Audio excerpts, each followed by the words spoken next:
ಬೀದರ್ ಜಿಲ್ಲೆಯ ಬಸವಕಲ್ಯಾಣ ತಾಲೂಕಿನಲ್ಲಿ ಕಳೆದ 24 ಗಂಟೆಗಳಿಂದ ಮುಂದುವರೆದಂತಹ ಧಾರಾಕಾರ ಮಳೆಯಿಂದ ಹಳ್ಳ ಕೊಳ್ಳಗಳು ಮೈದುಂಬಿ ಹರಿಯುತ್ತಿವೆ.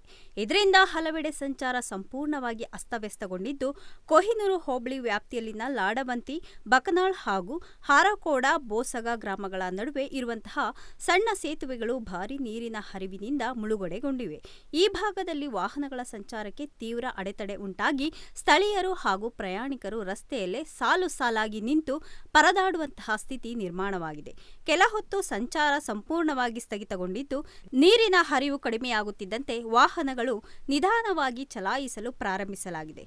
ಪ್ರತಿಯೊಂದು ಮಳೆಯ ಕಾಲದಲ್ಲಿಯೂ ಸಹ ಇದೇ ಪರಿಸ್ಥಿತಿ ಎದುರಾಗುತ್ತದೆ ಎಂಬ ಬೇಸರದ ಜೊತೆಗೆ ಲಾಡವಂತಿ ಗ್ರಾಮದ ನಿವಾಸಿಗಳು ಈಗಾಗಲೇ ಹಲವಾರು ಬಾರಿ ಸ್ಥಳೀಯ ಆಡಳಿತದಿಂದ ಪ್ರಬಲ ಸೇತುವೆ ಅಥವಾ ಮೇಲ್ಸೇತುವೆಯ ನಿರ್ಮಾಣಕ್ಕೆ ಒತ್ತಾಯ ಮಾಡಿದ್ದಾರೆ.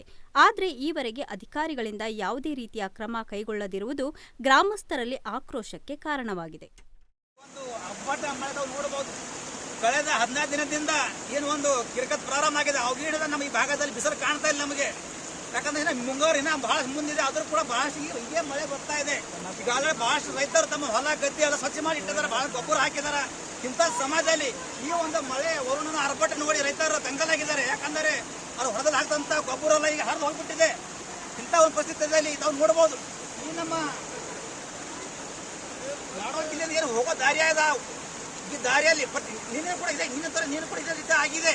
ಯಾಕಂದ್ರೆ ಹೋಗ್ತಾ ಬರ್ತಕ್ಕಂಥ ರೈತರಿಗೆ ಈ ಒಂದು ಬೀಜ ಸೈಜ್ ಭಾಳ ಕಡಿಮೆ ಆಗಿದೆ. ಎಲ್ಲ ರೈತರ ಏನು ಇಚ್ಛೆ ಇದೆ, ಇದು ಬ್ರಿಡ್ಜ್ ಎತ್ತರ ಆಗಬೇಕು. ಯಾಕಂದರೆ ಪ್ರತಿದಿನ ಇದೇ ಸಮಸ್ಯೆ ಆಗ್ತಾ ಇದೆ. ಅವ್ರು ನೋಡ್ಬೋದಲ್ಲಿ ಇಲ್ಲಿ ನೋಡಿ, ಮಧ್ಯಾಹ್ನ ಕೇವಲ 30 ನಿಮಿಷದ ಮಳೆ ಆರ್ಭಟದಲ್ಲಿ ಈ ಭಾಗದಲ್ಲಿ ಅವ್ರು ನೋಡ್ಬೋದು. ಗ್ರಾಮದ ಬಹಳಷ್ಟು ಹಿಂದ್ಗಡೆ ಗಾಡಿ ಎಲ್ಲ ಓಡಿ ನಿಂತಿವೆ.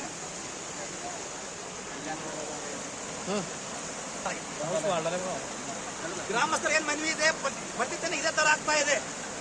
ಅದಕ್ಕೆ ಬರ್ತಕ್ಕಂಥ ಎಲ್ಲ ಹೋಗಿ ನಾಗರಿಕ